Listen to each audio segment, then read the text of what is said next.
Welcome back to the county seat. The orange cone, pretty much the symbol of the state of Utah, at least a permanent part of our landscape. With so many road projects going on around the state, it makes one wonder, how do you decide which road gets the expansion and the attention that it needs? Well, it's a tricky question, not only for us to answer, but for the person that actually has to make those decisions. A common sight in Utah this time of year, orange cones. Orange cones sometimes as far as the eye can see. These road projects can be a pain for commuters, but driving would be even worse if construction like this did not occur. Logan, Utah.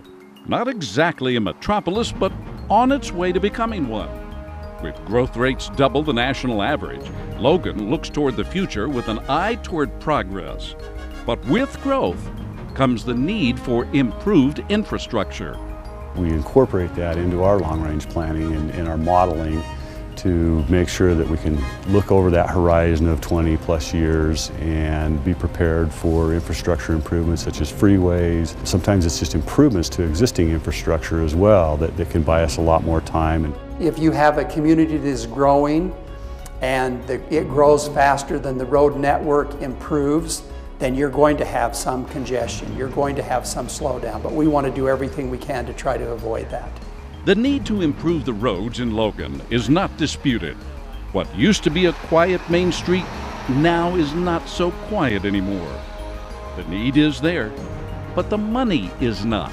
There's not enough dollars to really fund all the transportation improvements and the infrastructure and the maintenance that needs to be done. We get a limited amount of federal dollars. I'm not even sure that in the future we're going to be able to depend on the same amount of federal dollars as we've depended on in the past. Logan is in Cache County, and Cache County is responsible for 4% of the tax revenues that fund transportation projects in Utah. But according to state records, Cache only receives about 1% of the funds for their roads.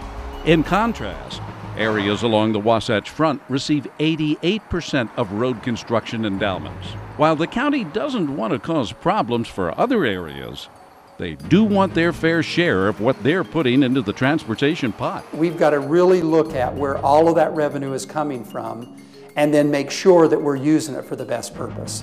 If based on our formulas we're generating about 4% of those dollars, we would like to get something around that. However, I realize that the big infrastructure needs are along the Wasatch Front. I think that's probably our biggest challenge is find cost-effective, relatively low-cost ways of squeezing every bit of efficiency we can get from our existing roadways.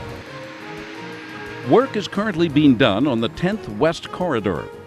This project will take some of the pressure off the major surface streets in Logan. We really want to try to figure out a way so that that commerce can continue to grow, businesses continue to prosper and flourish.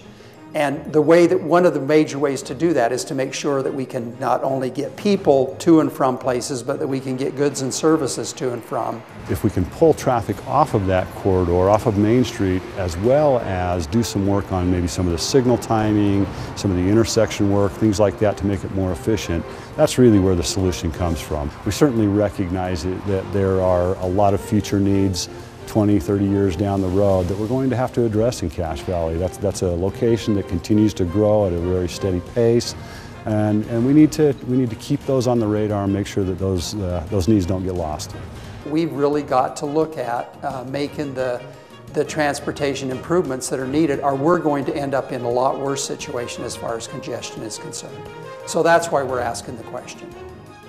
Most of us dread the sight of these orange cones when we hit the road. But a constant stream of brake lights isn't much better. We'll talk about how UDOT prioritizes road projects throughout the state in a roundtable discussion coming up next.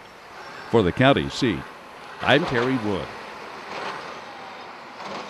When we come back, we will be talking about capacity funding and whether the formula that distributes those funds is appropriate for the rural versus emerging urban areas of the state. We'll be back with the County Seat in just a minute.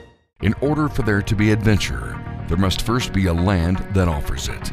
In order for there to be discovery, there must first be something undiscovered.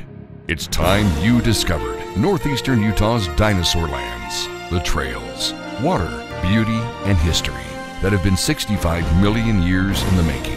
Take your journey to a destination where adventure is only limited by your imagination.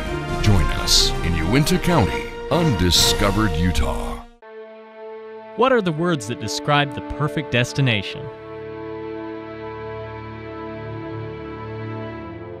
Finding them all in one place is easy if you know where to look.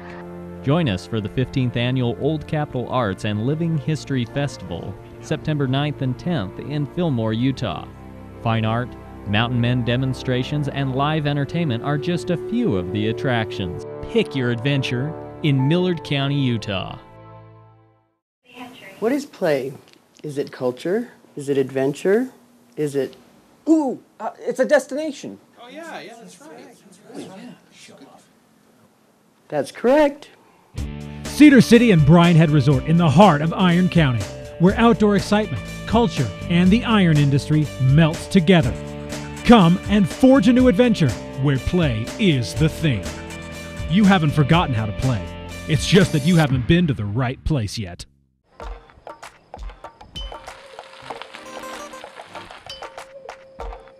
Are you looking for a getaway, a place to beat the heat, crowds, and find adventure? Get to the point. Just get off I-15 in Beaver, Utah, and head up State Route 153 to Eagle Point Resort, a year-round destination nestled just outside the community of Beaver, Utah. Get to the point. Eagle Point Resort.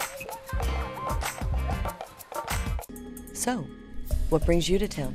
What brings anyone to St. George? A couple rounds of golf, a little relaxation. What is that all?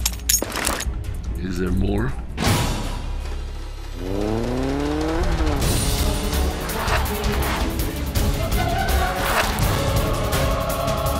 a retirement community? Should have stuck with the back nine.